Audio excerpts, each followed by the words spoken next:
Tu connais cette sensation étrange dans la poitrine, comme si quelque chose était sur le point d'arriver, mais sans pouvoir vraiment expliquer quoi?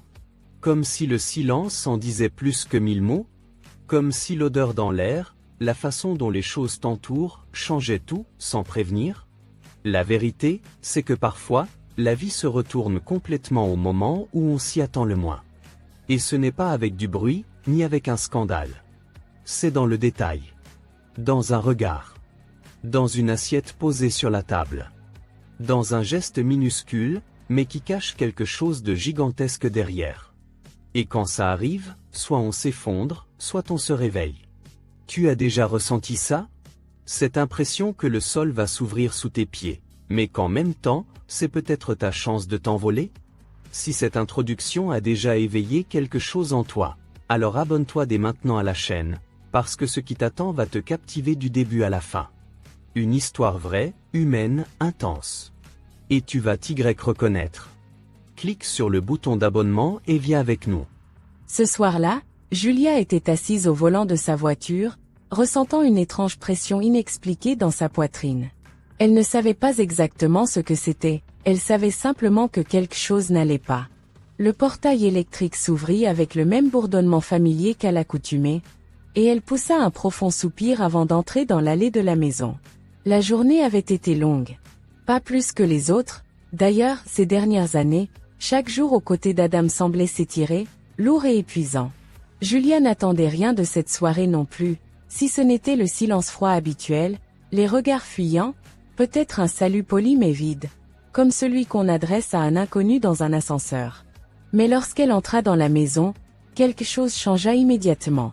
Le salon, qui ressemblait depuis longtemps plus à un musée sans vie qu'à un vrai foyer vide, froid, sans âme, avait soudain un autre aspect. Des bougies étaient allumées sur la table à manger, leurs petites flammes dansaient doucement dans la pénombre. Le lustre avait été abaissé, diffusant une lumière chaleureuse et intime dans la pièce. La vaisselle en porcelaine, celle que Julia avait reçue pour leur mariage 18 ans plus tôt et qu'elle avait rangée au fond d'un placard, était dressée soigneusement sur la table. Elle s'arrêta un instant. Elle sentit dans l'air le parfum de pâtes fraîches au basilic, son plat préféré, celui qu'Adam ne cuisinait autrefois que pour la séduire. Ses lèvres se courbèrent involontairement en un sourire, mais son front se plissa. Qu'est-ce que tout cela veut dire? Et puis elle le vit. Adam se tenait appuyé contre l'embrasure de la porte de la cuisine, vêtu d'une chemise blanche soigneusement repassée, les manches retroussées, comme s'il voulait paraître détendu. Un léger sourire se dessinait sur son visage, presque aimable, et dans sa main, une bouteille de vin rouge, le même qu'elle aimait commander lors de leur dîner romantique, avant que les disputes, la distance et l'aliénation ne s'installent entre eux. « Bonsoir, Julia, dit-il doucement, presque en chuchotant, comme si ses mots caressaient l'air. Je me suis dit que nous méritions une soirée différente. » Pendant un instant, le cœur de Julia manqua un battement. Il y avait quelque chose dans la posture de l'homme, dans sa voix, qui lui rappelait les années où elle l'aimait encore, quand il y avait encore des sourires, des rêves communs, des projets un peu fous. Mais son instinct, cette voix intérieure qui ne l'avait jamais trompée, lui soufflait « Méfie-toi ». Elle s'approcha lentement de la table et s'assit avec élégance, comme une invitée à un dîner formel, sans vraiment attendre grand-chose. Adam s'avança et remplit les verres. Ses gestes étaient assurés, ses doigts ne tremblaient pas le moins du monde. Julia l'observait simplement. « Tu te souviens quand on a ouvert le deuxième magasin ?» demanda soudain Adam, comme s'il cherchait à tirer un fil du passé pour se rapprocher d'elle. « Oui, » répondit Julia avec un sourire forcé. « Ce soir-là, tu m'avais offert des tulipes jaunes. » Adam acquiesça, comme si ce détail comptait vraiment pour lui. Il s'assit en face d'elle, croisant ses bras sur la table, la regardant droit dans les yeux. Julia sentit que quelque chose clochait. Il était trop calme, trop contrôlé. Le silence fut rompu par Adam. « Tu sais, j'ai beaucoup réfléchi ces derniers temps. Tout est devenu pesant entre nous. » Julia leva lentement les yeux vers lui. « Pesant ?» demanda-t-elle, sans ironie, mais avec la curiosité de quelqu'un qui écoute une histoire qu'elle connaît déjà trop bien. « Tu as changé, dit Adam, en se penchant vers elle. Tu n'es plus la femme que j'ai épousée. Le temps est passé pour toi, et je ne peux plus faire semblant que ce n'est pas vrai. » Ces mots transpercèrent la poitrine de Julia comme des aiguilles. Mais elle ne cligna pas des yeux, ne trembla pas. Elle le fixa simplement. « Et qu'est-ce que tu ne peux plus faire semblant d'éprouver, Adam ? Que je te désire encore.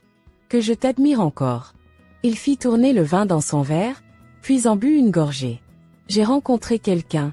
Elle s'appelle Reka. Elle est jeune, pleine de vie, à ses côtés. Je me sens à nouveau comme à 20 ans. » Julia ne bougea pas. Ses doigts entouraient toujours le verre, et au fond d'elle, une vieille douleur recommençait à battre. « Alors, tout ce théâtre n'était qu'un décor pour ton dernier acte ? Un dernier dîner avant de me jeter comme un vieux meuble usé ? » Adam haussa les épaules. « Ce n'est pas ça. Je voulais juste que tu comprennes que je ne suis pas le méchant dans cette histoire. Je sais ce que je mérite, et ce que je mérite, c'est quelque chose de neuf. De mieux. » Julia haussa un sourcil. « Et ces 18 années que nous avons passées ensemble ? Elles ne comptent pas ? C'était bien au début.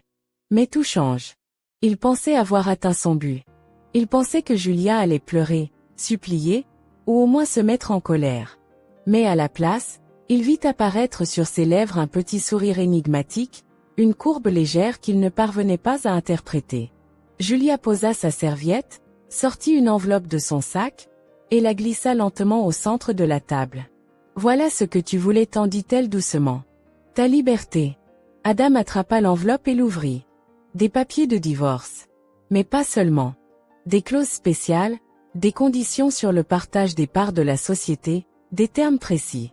Plus il lisait, plus son sourire s'effaçait. « Tu crois pouvoir m'intimider avec ça ? » « Non, Adam, » répondit Julia calmement. « Ce n'est pas pour t'intimider. C'est juste pour emporter ce qui m'appartient aussi. » Adam signa, avec arrogance. Comme s'il s'agissait d'un simple contrat, pas de la fin d'une vie commune. Mais derrière les traits assurés du stylo, Julia savait, ce n'était pas une perte. C'était un commencement. Quand Adam eut terminé, il se renversa sur sa chaise. « Voilà. Tu as eu ce que tu voulais. » Julia resta silencieuse, les mains posées l'une sur l'autre, le regard serein. Il n'y avait plus de peur, ni de tristesse. Seulement du calme. « Non, Adam, » répondit-elle d'une voix paisible. « Ce que je voulais ne se trouve pas sur un papier. Il est en moi. Et ça, tu ne l'as jamais compris. » Adam éclata d'un rire sec. « Peut-être que c'est ce qu'il te fallait pour te réveiller. »« Je me suis réveillée depuis longtemps, » dit Julia doucement, en se levant. « Maintenant, c'est à moi d'être heureuse. » Et elle s'éloigna, sortant de la pièce sans fracas. Elle ne claqua pas la porte. Elle ne cria pas. Elle partit dans le calme, avec dignité. Adam resta là, seul. Entouré de bougies, de vin, du parfum des pâtes. Mais quelque chose manquait. Comme s'il avait perdu quelque chose qu'il n'avait jamais vraiment su apprécier. Le lendemain matin, Julia se réveilla lentement dans un appartement inhabituellement silencieux. Cette maison, qu'elle avait ressentie pendant des années comme une prison, semblait maintenant étrangement spacieuse, comme si ces quelques mots prononcés la veille avaient réellement balayé tout le poids ancien. Elle resta allongée un moment, écoutant le chant des oiseaux au-delà de la fenêtre. La lumière filtrait doucement à travers les fentes des rideaux, et la chaleur de la pièce ne venait pas seulement des rayons du soleil, mais aussi d'une paix intérieure nouvelle que Julia n'avait pas ressentie depuis bien longtemps. Elle ne pleura pas. Ce n'était plus nécessaire. Ses larmes s'étaient épuisées des années auparavant, quand elle essayait encore de comprendre pourquoi tout avait changé. Maintenant, il n'y avait ni haine, ni désir de vengeance. Juste un silence étrange, qui ne faisait pas mal, mais qui apaisait. Elle se redressa dans son lit et, comme d'habitude, tendit la main vers son téléphone sur la table de nuit. Des messages. Un de sa fille, Lila, « Je t'aime, maman ». Un autre de son fils, Marc, « Papa a été stupide. On est avec toi. » Un sourire se dessina involontairement sur le visage de Julia. Elle n'avait besoin de rien d'autre. Ces deux messages suffisaient à lui faire comprendre qu'elle avait pris la bonne décision. Ce jour-là, pour la première fois depuis des mois, elle sortit dans le jardin. Les rosiers étaient devenus sauvages, l'herbe était trop haute, et la fontaine ne coulait plus. Mais chaque détail semblait maintenant être une nouvelle opportunité. Elle sortit le sécateur et se mit à soigner les fleurs. La vie revint dans ses doigts. Ce n'était pas la maison qu'elle remettait en ordre, c'était elle-même. Plus tard, En sirotant une tasse de thé sur la terrasse, ses pensées revinrent malgré elle à la conversation de la veille au soir. Le visage d'Adam. Sa surprise lorsqu'il découvrit les détails des papiers de divorce. Ce moment. Julia s'en souviendrait longtemps. Pas parce qu'elle avait gagné, mais parce qu'elle avait enfin pu se tenir face à lui en tant qu'égale.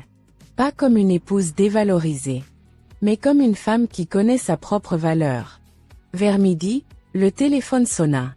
Le nom de Lila s'afficha à l'écran. « Salut maman, tout va bien ? » « Oui, ma chérie, » répondit Julia en souriant. « Plus que bien. Marc m'a dit que hier, » commença la jeune fille, mais elle n'acheva pas sa phrase. « Oui. Il est parti. Ou plutôt, c'est moi qui l'ai laissé partir.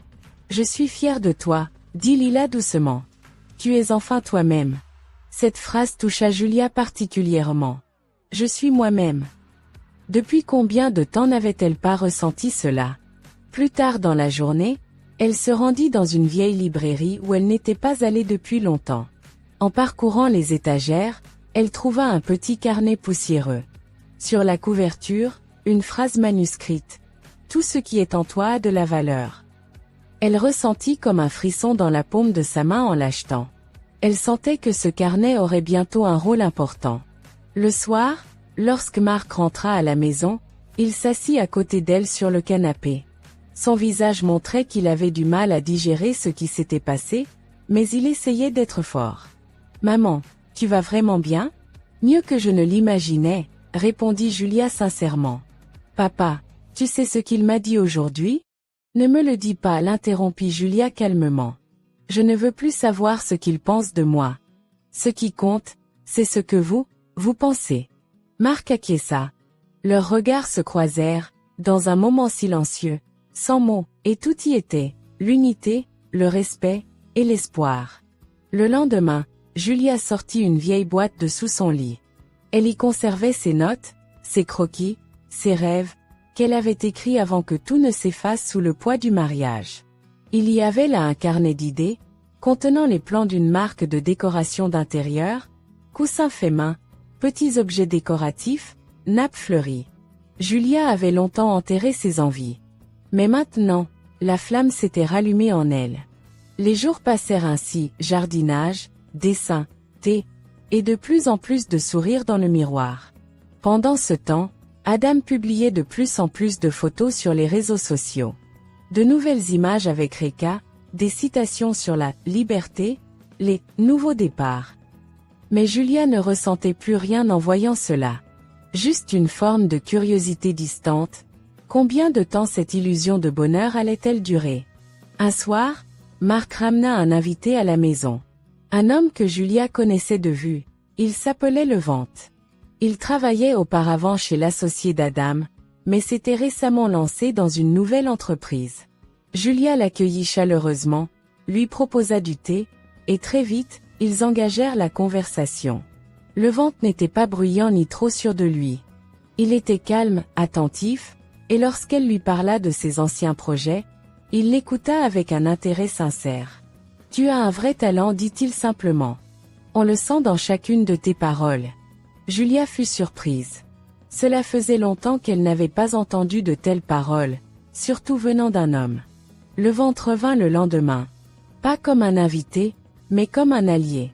Il examina les projets de Julia, apporta quelques brochures sur les matériaux, et recommanda même un contact capable de créer un site internet.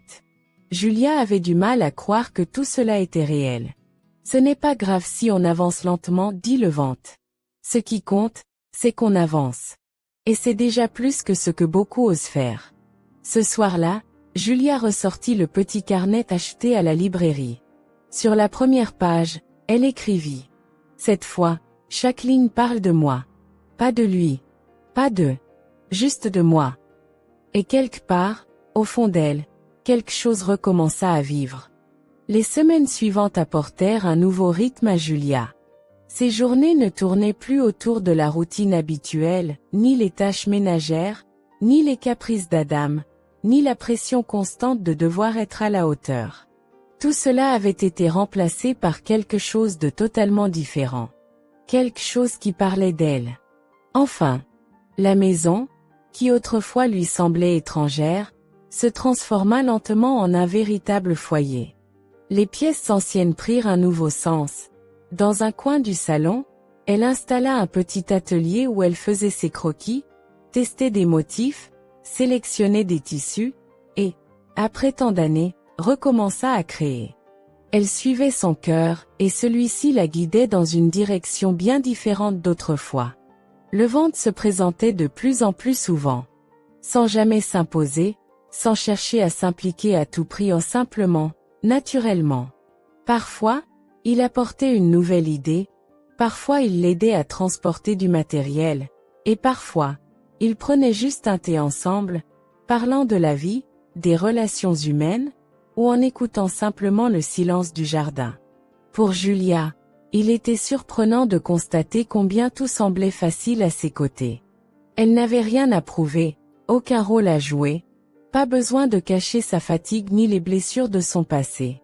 Le ventre ne voulait pas la réparer, il l'écoutait, tout simplement. Un après-midi, alors qu'ils discutaient des plans du futur site web, le ventre la regarda avec sérieux. Tu sais, ce que tu es en train de construire, ce n'est pas juste une entreprise. C'est une nouvelle vie. Les yeux de Julia se remplirent de larmes, mais des larmes différentes cette fois. Ce n'était pas la douleur, mais le soulagement. Parfois, j'ai encore peur, avoua-t-elle doucement. Peur que ce ne soit pas suffisant, que j'échoue. C'est normal, répondit le ventre calmement. Mais pour moi, tu as déjà gagné. Parce que tu es sorti de ce qui t'étouffait. Pendant ce temps, Adam semblait vivre sa liberté retrouvée. Aux côtés de Reka, il essayait de se reconstruire avec une nouvelle énergie, du moins, c'est ce qu'il montrait au monde. Toutes ses publications brillaient. Voyages, restaurants, photos en couple, citations sur les nouveaux départs et l'authenticité. Mais quelque chose commençait à se fissurer à l'intérieur. Au travail, les choses ne se passaient pas si bien. De plus en plus d'anomalies apparaissaient dans l'entreprise, des sommes d'argent disparues, des écritures comptables douteuses, et une tension croissante entre les employés. Mais Adam était trop orgueilleux pour le remarquer ou l'admettre, quelque chose clochait. Reka souriait à ses côtés, bien sûr, mais de plus en plus souvent, elle lui murmurait des idées à l'oreille, nouveaux projets, investissements à l'étranger, plan d'expansion. Adam donnait son accord sans poser de questions, sans comprendre que Reka ne construisait pas quelque chose avec lui, mais derrière lui. En secret. Avec quelqu'un d'autre. Le tournant arriva lorsqu'un jour, Mark, toujours curieux de ce qui se passait avec son père, surprit par hasard une conversation entre Reka et un homme inconnu dans un café. Mark était là par hasard, au départ il n'y prêta pas attention.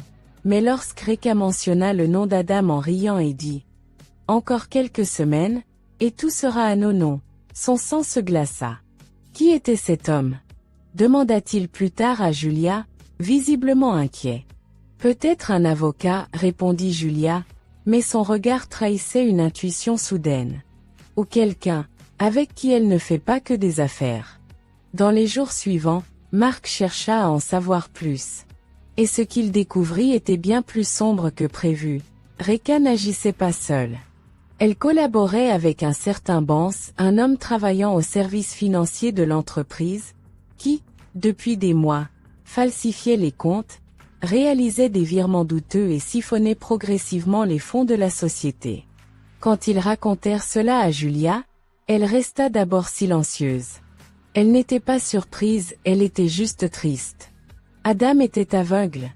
Plus que quiconque. Et qu'est-ce qu'on va faire? Demanda Mark. Rien, répondit Julia calmement. C'est le chemin qu'il a choisi. Il va maintenant apprendre ce que cela signifie de faire confiance à quelqu'un qui ne fait que l'utiliser. Mais maman, s'il s'effondre, cette entreprise fait partie de notre passé aussi. Du passé, répéta Julia lentement. Mais ce n'est plus notre avenir. À la fin de la 3e semaine, la boutique en ligne de Julia fut lancée. Le nom était simple, mais porteur d'un sens profond, Mon Espace. Le texte de présentation n'était pas grandiloquent, juste une phrase sincère, un lieu où renaît un nouveau départ. La première commande fut un coussin brodé à la main, un motif floral, couleur pastel douce. Julia l'emballa avec des mains tremblantes, et y ajouta un petit mot. Confectionné dans le silence, la paix et un nouvel espoir. J'espère qu'il t'apportera tout cela aussi. Quelques jours plus tard, la première réponse client arriva, accompagnée d'une photo du coussin dans un salon chaleureux. Julia éclata en larmes. Mais cette fois, c'étaient des larmes de libération. Marc et Lila étaient avec elle, la regardant fièrement, cette femme que tout le monde appelait autrefois seulement la femme d'Adam. Mais qui, maintenant, portait enfin son propre nom. Julia. Celle qui créait à nouveau. Celle qui vivait à nouveau. Et tandis que le monde de Julia devenait de plus en plus lumineux, quelque part en arrière-plan, celui d'Adam devenait plus sombre. Mais lui, ne le voyait toujours pas. Pas encore. Au fil des jours, Julia se retrouvait de plus en plus. Elle ne se contentait plus de survivre aux journées. Elle les vivait pleinement. Chaque matin, elle se levait avec une nouvelle énergie, attachait soigneusement ses cheveux, s'asseyait à sa petite table d'atelier et se mettait à dessiner. Parfois, ce n'était que quelques traits sur le papier. D'autres jours, elle créait une collection entière de motifs en une seule matinée. Sous ses mains naissait une nouvelle vie, et cela ne se reflétait pas seulement dans les tissus, mais aussi dans son cœur, ses blessures, et son espoir. La marque « Mon Espace » devint étonnamment populaire très rapidement. Les avis des clients étaient sincères, remplis de chaleur. Beaucoup ne découvraient pas seulement les produits, mais aussi l'histoire de Julia, car le texte de présentation sur la boutique en ligne contenait quelque chose de profondément touchant. La voix du renouveau, une force discrète, douce mais courageuse. Un soir, alors qu'elle emballait les commandes, Lila s'approcha d'elle, tenant une feuille imprimée dans les mains. « Regarde ça, maman, dit-elle doucement. Ce n'est pas juste un avis, c'est un message. » Julia prit le papier. Il avait été écrit par une femme qui avait traversé presque les mêmes épreuves qu'elle. Un long mariage, une perte d'estime de soi, un nouveau départ. La lettre se terminait ainsi. « Quand ton coussin est arrivé chez moi, ce n'était pas juste un objet décoratif, c'était un morceau de courage. » Les doigts de Julia tremblèrent légèrement, non pas à cause de la douleur, mais à cause de la profondeur que ces quelques mots renfermaient. Elle ne faisait pas que créer, elle transmettait. Elle offrait quelque chose qu'on ne pouvait plus reprendre, de la force. Pendant ce temps, Adam devenait de plus en plus tendu. Il devenait impossible de cacher les problèmes au sein de l'entreprise. La comptabilité devenait confuse, les employés posaient des questions, et certains clients se retiraient de leur contrat. Mais Adam, avec son arrogance habituelle, minimisait tout. « Ça va s'arranger. C'est juste temporaire. » répétait-il, tout en sentant, au fond de lui, qu'il y avait une faille, quelque chose d'irréversible. Reka était toujours là avec ses sourires brillants, ses mots flatteurs, ses caresses douces. Mais Adam commençait à percevoir les fissures dans cette image parfaite. Parfois, elle changeait de sujet trop rapidement, d'autres fois, elle semblait étrange lorsqu'on abordait certaines questions. Un soir, alors que Reka prenait sa douche, Adam, par simple curiosité, prit son téléphone. Il ne cherchait rien de particulier, ou du moins, c'est ce qu'il croyait. Mais lorsqu'il vit une conversation avec un contact sans nom, il lut « Bientôt, tout sera à nous. Ne le lâche pas maintenant, il va encore signer. Il est aveugle, il ne soupçonne rien. » Quelque chose se brisa en lui. La douche coulait encore, mais Adam tremblait déjà. Ce n'était pas de la colère, c'était la prise de conscience. Il avait été manipulé. Mais au lieu de confronter immédiatement Reka, il s'assit à son bureau, ouvrit l'ordinateur de l'entreprise et tenta d'accéder aux fichiers de transfert et aux comptes. Plusieurs dossiers étaient désormais verrouillés. Ces accès avaient été modifiés.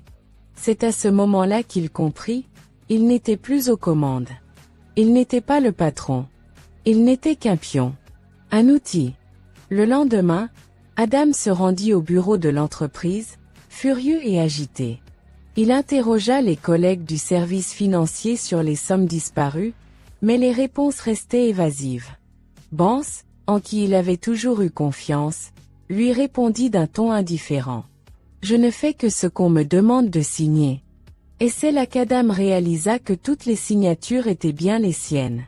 Chaque transfert, chaque document légal, chaque cession de droit, tout avait été signé électroniquement par lui-même. Et il n'avait rien vu. Parce qu'il croyait contrôler sa vie. Ce soir-là, il tenta de parler à Reka, mais elle lui sourit, puis, d'un geste rapide, fit ses valises. « Je pars pour quelques jours. J'ai besoin d'espace. » Et elle partit.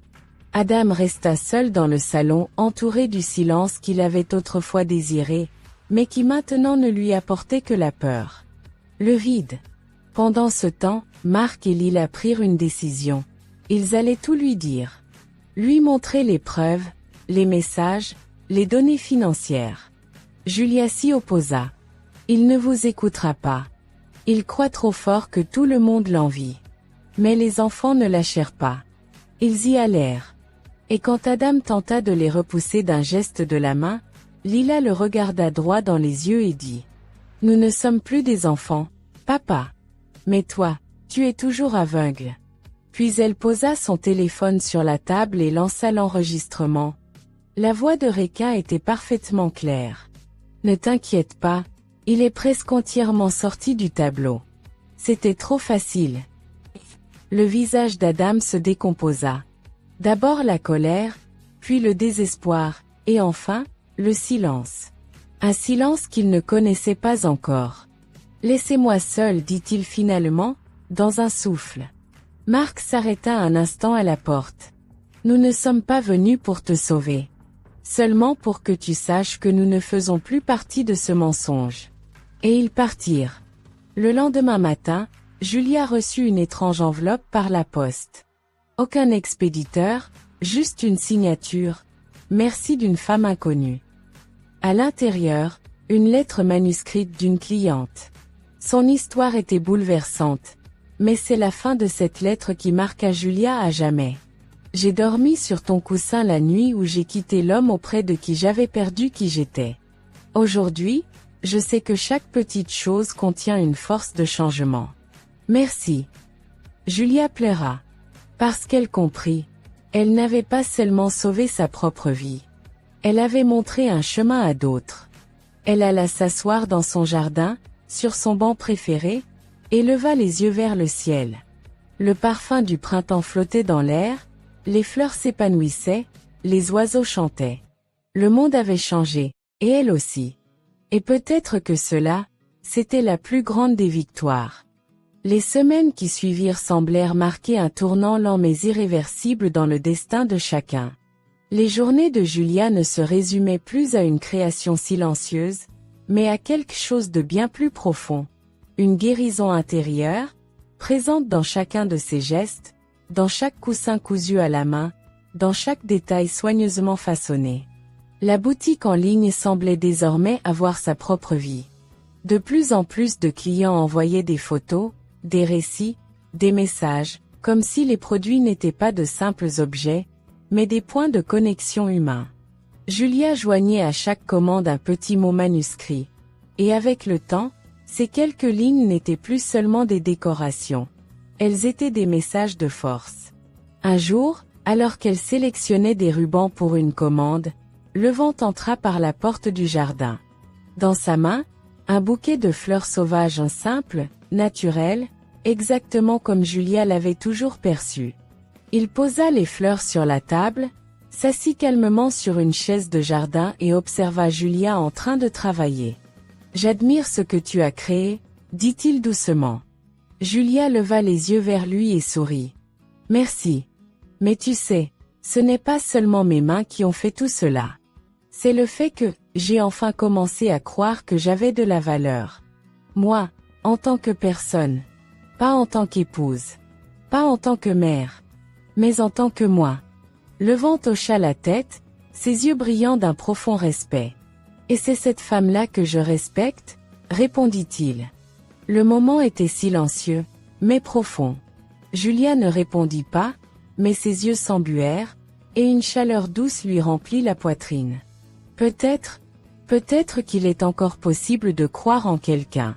Mais cette fois, autrement. Sans peur, sans contrainte. Par liberté. Pendant ce temps, le monde d'Adam s'effondrait de plus en plus vite. Après les audits de l'entreprise, il n'était plus possible d'éviter la confrontation avec la réalité. Des millions avaient disparu, et derrière chaque transaction se trouvait sa propre signature. Les comptes bancaires furent gelés, des procédures de saisie furent lancées sur les biens de l'entreprise. Les partenaires rompaient leurs contrats les uns après les autres. Adam d'abord nia, puis accusa. Ensuite, il essaya de se justifier. Et enfin, il resta simplement assis dans son bureau, tête baissée, tandis que son téléphone vibrait silencieusement sur le bureau. Des appels que plus personne ne voulait vraiment recevoir. Reka avait disparu. Un matin, Adam se réveilla et trouva une armoire vide. Aucun mot, aucune lettre d'adieu. Mais les notifications bancaires continuaient à arriver. Nouveaux virements, vers des comptes inconnus, à l'étranger. Et le plus douloureux, toutes les signatures étaient bien les siennes. C'est lui qui avait donné les clés, et désormais, il ne lui restait plus rien. Marc et Lila tentaient de comprendre ce qu'ils ressentaient. De la colère? De la déception? Peut-être les deux. Mais surtout, un sentiment de distance douloureuse. L'homme qu'ils appelaient leur père était devenu une ombre. Un passé difficile à aimer. Est-ce qu'on lui reparle? Demanda Lila un soir, en préparant du thé dans la cuisine. Pourquoi? Répondit Marc. Pour qu'il se fasse encore passer pour une victime? Ou pour promettre encore qu'il a appris de ses erreurs? Parce qu'il reste notre père, souffla la jeune fille. Être père, ce n'est pas seulement de la génétique, dit Marc. C'est être présent. Respectueux. Attentionné. Et lui, ça fait longtemps qu'il a perdu tout ça. Julia avait entendu la conversation depuis le salon. Elle n'intervint pas. Elle regardait simplement le feu crépiter dans la cheminée, réfléchissant à quel point le monde avait changé, et à quel point elle avait changé aussi. Un jour, elle reçut une lettre. Elle venait d'Adam. Je ne sais pas comment j'en suis arrivée là. Peut-être parce que je n'ai jamais voulu voir ce qui était vraiment important. Peut-être parce que je croyais avoir toujours du temps pour tout réparer. Maintenant, je sais que non. Mais si je pouvais faire une seule chose, ce serait de te demander pardon. Julia resta longtemps à contempler la feuille. Sa main était calme. Son cœur aussi. Elle ne ressentait ni haine, ni douleur. Juste une acceptation silencieuse. Oui, cela aussi est arrivé. Et maintenant, cela appartient au passé. Elle prit le petit carnet dans lequel elle écrivait depuis le premier jour. Elle tourna les pages. Et s'arrêta à la dernière. La paix n'arrive pas quand le monde est en ordre. Elle arrive quand je n'ai plus besoin de la validation, de la présence ou de l'absence des autres. Quand j'accepte que je suis suffisante, telle que je suis. Quelques jours plus tard, Levante l'invita à une exposition ouverte. Elle se tenait dans un espace communautaire, où des artistes locaux présentaient leurs créations faites à la main. Julia hésita d'abord, puis accepta. Le soir de l'événement, lorsqu'ils arrivèrent, beaucoup la connaissaient déjà, pas par son nom, mais à travers ses œuvres. Plusieurs personnes vinrent la saluer, lui serrer la main, la remercier pour ses produits, et lui dire ce que signifiait pour eux un coussin, une couverture, une création. Julia avait du mal à y croire. On ne la regardait pas à cause de son passé, mais pour son présent, pour son travail, pour son sourire, pour sa paix. Debout aux côtés de Levante, elle ressentit soudain que ce moment marquait bien plus qu'un nouveau départ. C'était une nouvelle vie qu'elle avait créée. Ce même soir, Adam était assis seul, dans un petit appartement en location. La maison d'autrefois, les voitures, le statut, l'argent, tout était parti. Dans le miroir, il ne reconnaissait plus l'homme qu'il croyait être. Peut-être même, n'avait-il jamais été cet homme. Son téléphone restait silencieux. Sa famille ne répondait plus. Reka avait disparu. Banks s'était évaporé. Ses avocats secouaient la tête. Et lui? Il découvrait enfin ce qu'était la véritable solitude.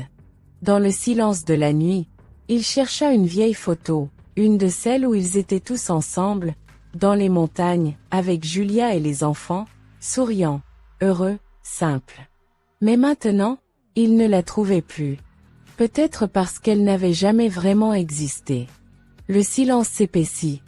Et il resta là, jusqu'à entendre enfin ce qu'il avait toujours étouffé. Sa propre conscience. Le printemps laissa doucement place à l'été, et la vie de Julia se déroulait désormais dans un rythme tout à fait différent de ce qu'elle avait connu autrefois. Ses journées étaient organisées, non par obligation, mais selon ses propres besoins intérieurs. Chaque matin, elle se réveillait avec cette tranquillité de savoir qu'elle ne devait rien à personne, et ce sentiment n'était pas seulement libérateur, il lui donnait aussi une force renouvelée, jour après jour.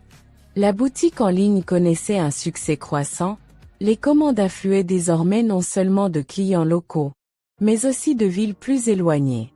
Julia avait parfois du mal à croire que ce qui n'était autrefois qu'un rêve flou griffonné dans un vieux carnet était maintenant devenu une réalité, et même, le fondement d'une communauté.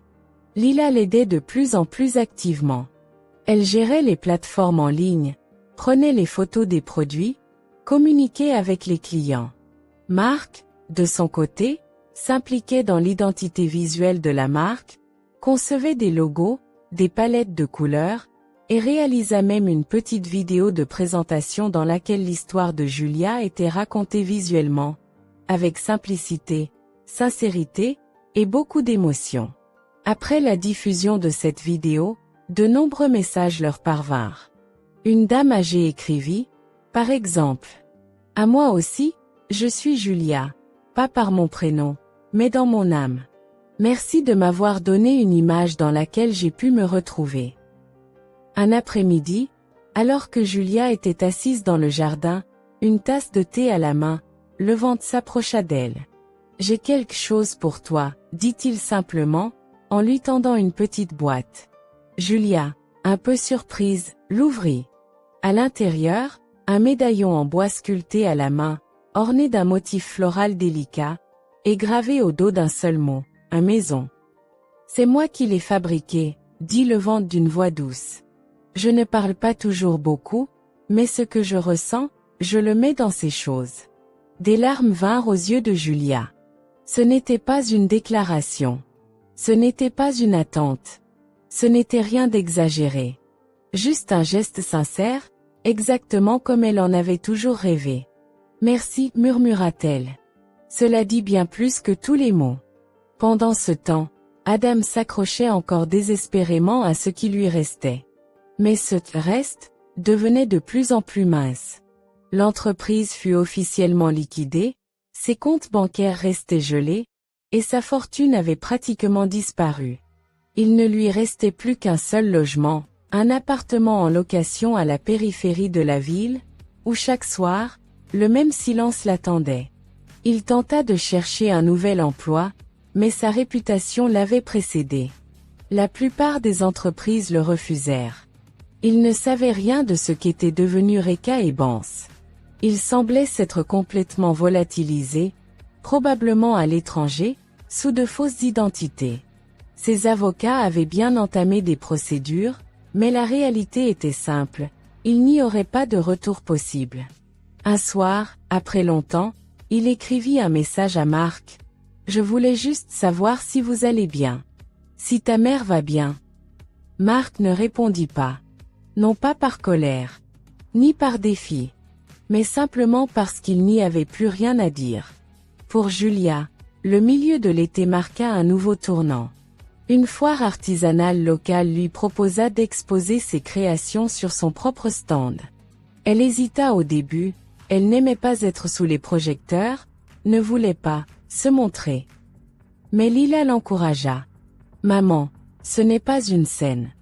C'est simplement montrer ce que tu as construit. Ton monde. Et ce monde est beau. Le jour de la foire, le stand était simple, épuré, décoré de fleurs, avec de petites citations manuscrites posées à côté des produits. Julia était là, parmi ses créations, et tous ceux qui s'arrêtaient devant son stand ne voyaient pas seulement un coussin ou une couverture, mais une histoire. Une femme. Une vie. En fin de journée, un vieux monsieur s'approcha. « Puis-je vous dire quelque chose ?» demanda-t-il timidement. « Près de votre stand, j'ai ressenti quelque chose que je n'avais pas ressenti depuis longtemps, de la paix. Et aujourd'hui, c'est rare. » Le sourire de Julia était chaleureux, silencieux, mais profond. « Alors, ça valait la peine d'être ici, répondit-elle doucement. À la fin de la soirée, le vent la raccompagna chez elle. Sous la lumière de la lune, il roulait en silence. À un moment donné, le vent prit la main de Julia. Pas fermement, pas avec insistance, juste assez pour que leurs paumes se touchent. « Tu as trouvé ta paix, n'est-ce pas ?» Julia resta silencieuse un instant, puis acquiesça. « Oui. Et tu sais ce qu'il y a de plus étrange ? C'est que je ne l'ai pas trouvé dans le combat. Ni dans la vengeance. Ni dans des excuses. Mais dans le fait d'avoir lâché prise. Lâché prise de ceux qui ne pouvaient pas marcher à mes côtés. » Le vent répondit simplement. Alors maintenant, le silence mérite d'être partagé à deux. Et pendant le reste du trajet, ils ne parlèrent plus. Mais il n'y avait plus besoin de mots. Car le silence, désormais, ne faisait plus mal. Il était devenu un abri. L'automne s'insinuait doucement entre les feuilles des arbres, et chaque matin l'air devenait un peu plus frais. Julia ne se réveillait plus en sursaut, ne se tournait plus dans son lit la nuit, n'écoutait plus les craquements froids des murs de l'ancienne maison. Elle vivait maintenant dans un nouveau foyer, pas dans le luxe, ni dans le faste, mais dans la paix. La lumière qui passait à travers les fenêtres, l'odeur du thé qui infusait dans la cuisine, la porte ouverte sur le jardin où fleurissaient les rosiers. C'était là les vraies richesses de son monde. La marque « Mon Espace » avait dépassé le simple cadre commercial. Il ne s'agissait plus seulement de coussins, de couvertures et de textiles, mais d'un état d'esprit, d'un message, d'un point d'ancrage pour de nombreuses personnes. Les créations de Julia entraient non seulement dans les maisons, mais aussi dans les cœurs. Les lettres des clients devenaient de plus en plus personnelles. Certains achetaient un coussin pour marquer un nouveau départ après un divorce, d'autres l'offraient à une mère âgée ayant perdu son conjoint. Chaque produit portait désormais une histoire, et chaque histoire retrouvait le chemin de Julia. Le journal de Julia se remplissait de plus en plus. Elle n'écrivait plus par douleur, mais pour se rappeler, à elle-même, et peut-être un jour à d'autres aussi. Parfois, on croit être arrivé au bout du monde, alors qu'en réalité, on s'engage juste sur un nouveau sentier. Un sentier où il n'y a plus de contraintes, juste le silence, et dans ce silence, on se retrouve. Un samedi matin, tandis que Lila préparait le salon pour une réunion d'affaires, Marc rentra à la maison avec une boîte dans les bras. Il arborait un sourire que Julia n'avait pas vu depuis longtemps, un sourire nostalgique, presque enfantin. « J'ai trouvé quelque chose, maman, dit-il en posant la boîte sur la table. Julia regarda curieusement à l'intérieur. Des vieilles photos, des lettres manuscrites, de vieux dessins d'école, et au fond de la boîte, un petit mot. Sur un papier, écrit d'une écriture d'enfant. Maman est la plus belle quand elle sourit. Des larmes montèrent aux yeux de Julia. Elle toucha doucement le papier, puis prit la main de Marc. Et maintenant tu sais, tu l'as toujours été, dit son fils. Plus tard dans la semaine, une nouvelle demande d'interview arriva. Une radio locale souhaitait l'interviewer, non pas en tant que commerçante, mais en tant que histoire de vie. Julia hésita, puis accepta. Elle n'avait plus peur du regard des autres. Non pas que l'opinion du monde extérieur ait gagné de l'importance, mais parce que si son histoire pouvait aider ne serait-ce qu'une seule personne, cela valait la peine. Le jour de l'interview, le studio était calme, chaleureux. La journaliste, une jeune femme, avait elle-même lu les textes du site de Julia, et cita certains passages les larmes aux yeux. Julia resta calme tout au long de l'entretien, parlant avec sincérité de lâcher prise, de solitude, de la puissance du silence intérieur, du chemin de la reconstruction. Si vous deviez résumer en une seule phrase ce que vous avez appris durant tout ce chemin, que diriez-vous? Demanda la journaliste. Julia réfléchit un instant, puis dit. Je dirais que l'on devient vraiment fort au moment où l'on ne craint plus la solitude, mais où l'on comprend que la solitude n'est pas un manque, c'est une opportunité. Un espace où l'on entend enfin sa propre voix. Après la diffusion de l'émission, elle reçut des centaines de messages. Des inconnus, femmes et hommes, lui écrivaient pour lui dire combien ses paroles avaient fait écho en eux. Un veuf âgé lui écrivit, par exemple. À côté de votre voix, j'ai eu le sentiment de ne plus être dans le silence. Parce que ce que je portais en moi sans mots, vous l'avez exprimé. Julia n'était plus seulement une créatrice, elle était devenue une source d'inspiration. Mais elle ne se voyait pas ainsi. Elle avait simplement redonné vie à la femme qu'elle était autrefois. Et cela suffisait. Pendant ce temps, Adam tentait encore une fois de se relever. Il postula dans une petite entreprise comme comptable. Mais à la fin de l'entretien, le responsable le prit à part. Nous avons étudié votre passé, et même si nous ne jugeons pas l'homme, nous ne pouvons pas prendre de risques. Adam ne répondit pas. Il hocha simplement la tête. Il n'y avait plus en lui ni colère, ni révolte, juste de la fatigue. Un après-midi, il passa devant l'ancienne maison. Il ne s'y arrêta pas, il observa simplement de loin. Le portail était d'une autre couleur, le jardin mieux entretenu, l'atmosphère différente. Cette vie qu'il croyait posséder autrefois, n'existait plus. Il ne restait que lui. Seul, avec ses souvenirs, et tant de moments perdus. La semaine suivante, il écrivit une dernière lettre à Julia. Il ne suppliait pas. Il ne se justifiait pas. Il n'y avait qu'une phrase. Je comprends maintenant ce que je n'ai jamais su saisir. La vraie valeur n'est pas ce que l'on possède, c'est ce que l'on devient. Julia ne répondit pas. Non par colère, ni par orgueil, mais simplement parce qu'il n'y avait plus rien à ajouter. Le passé était derrière elle. Elle vivait le présent. Et elle construisait l'avenir. À l'automne, la nouvelle collection fut lancée. C'était l'idée de Lila, les sons du jardin, chaque coussin, chaque nappe portait le nom d'une fleur, et Julia écrivait pour chacun une petite histoire. Ce que cette fleur représentait pour elle, ce qu'elle évoquait en elle. Les clients adorèrent.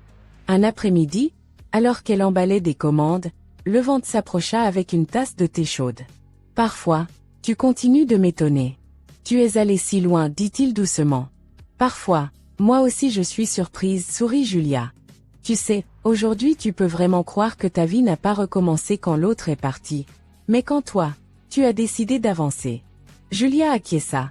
Et aujourd'hui, je n'ai plus besoin du passé pour me sentir complète. Levante prit doucement sa main. Le silence s'installa. Mais ce silence, désormais, n'était plus un vide. Il était une réponse. À la fin de l'année, Julia écrivit une dernière page dans son journal. Mon histoire n'est pas extraordinaire. Mais elle est vraie. Et peut-être que c'est cela qui la rend importante. Parce que tant de femmes vivent en silence, la tête baissée, s'étant perdues dans l'ombre des autres. Si mon histoire touche quelqu'un qui est exactement là où j'étais, alors toute ma douleur aura eu un sens. Elle referma le journal et le plaça sur l'étagère. Pas comme une fin, mais comme un commencement. Et lorsque les premiers flocons tombèrent, Julia resta debout près de la fenêtre, une tasse de thé à la main, regardant le silence tomber. Elle n'était pas seule. Elle n'était pas triste. Elle était simplement, chez elle. Et maintenant que cette histoire vous a traversé l'âme, prenez une respiration. Laissez votre cœur absorber tout ce que vous venez de vivre à travers le parcours de Julia, de Lila, de Marc, de Levante, et même d'Adam. Parce que oui, cette histoire n'est pas simplement une histoire. Ce n'est pas qu'un scénario bien construit. C'est un miroir. Un reflet de tant de parcours humains. Peut-être le vôtre. Peut-être celui de quelqu'un que vous aimez. Peut-être un bout de votre passé, ou une page que vous êtes en train d'écrire en ce moment même. Combien de fois avons-nous vu des femmes, et des hommes aussi, se perdre dans des relations où ils ne sont plus vus, plus entendus, plus honorés?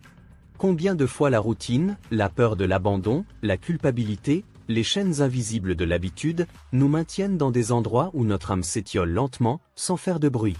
Et puis, un jour, quelque chose craque. Parfois, c'est une parole blessante. Un regard vide. Une vérité brutale. Parfois, c'est simplement le silence qui devient trop lourd.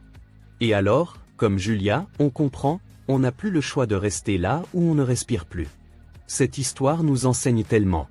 Elle nous rappelle que l'amour, ce n'est pas se diminuer pour entrer dans un cadre qui ne nous correspond plus.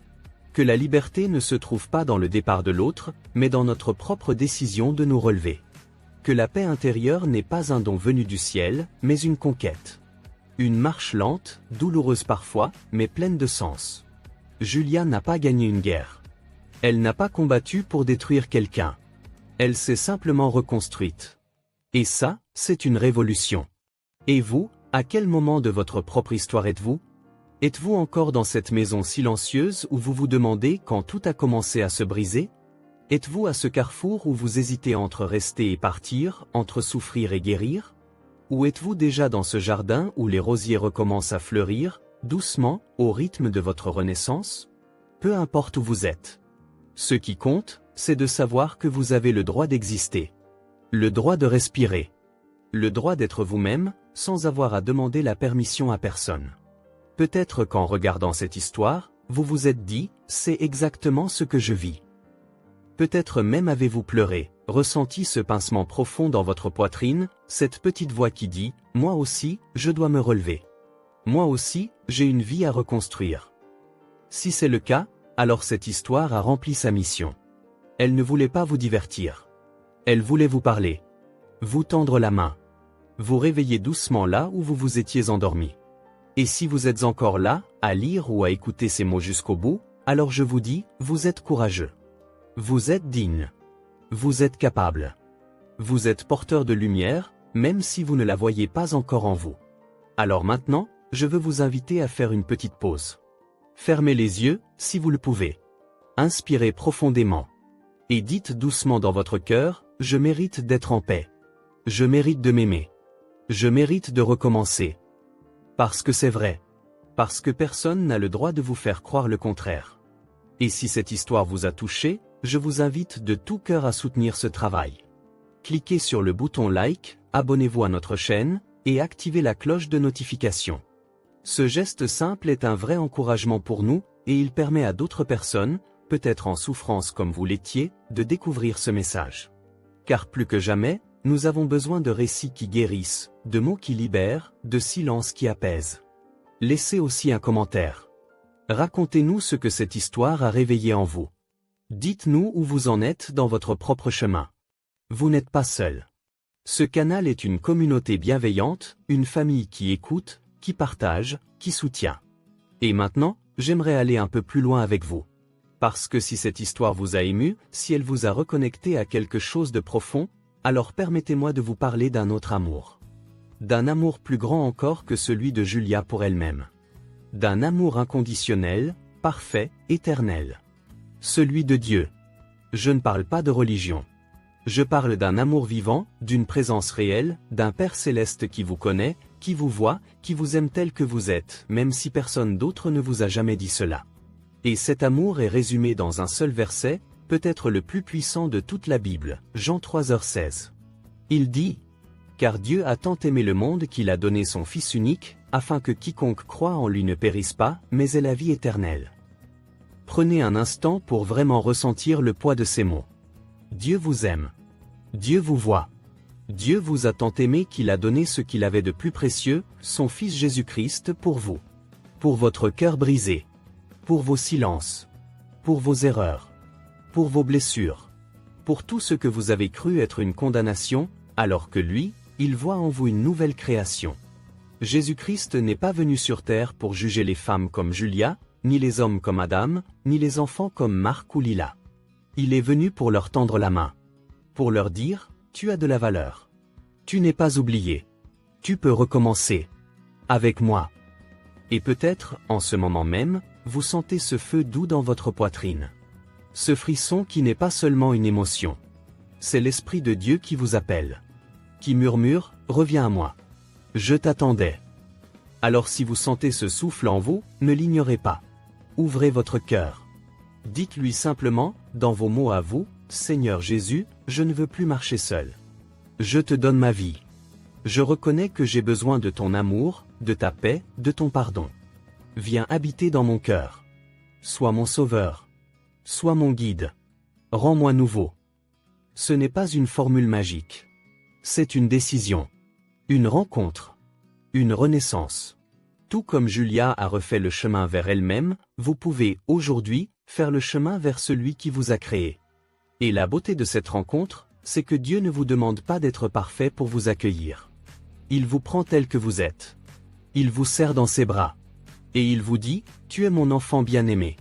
Tu es rentré à la maison. Alors, laissez cette histoire de reconstruction terrestre vous conduire à une reconstruction éternelle. Laissez la paix de Julia devenir la paix du Christ en vous. Laissez chaque mot de cette narration devenir une semence dans votre âme. Et maintenant, si vous le souhaitez, je vous invite à poser ce pas simple, acceptez Jésus comme votre sauveur personnel. Faites cette prière. Laissez votre cœur répondre à son appel.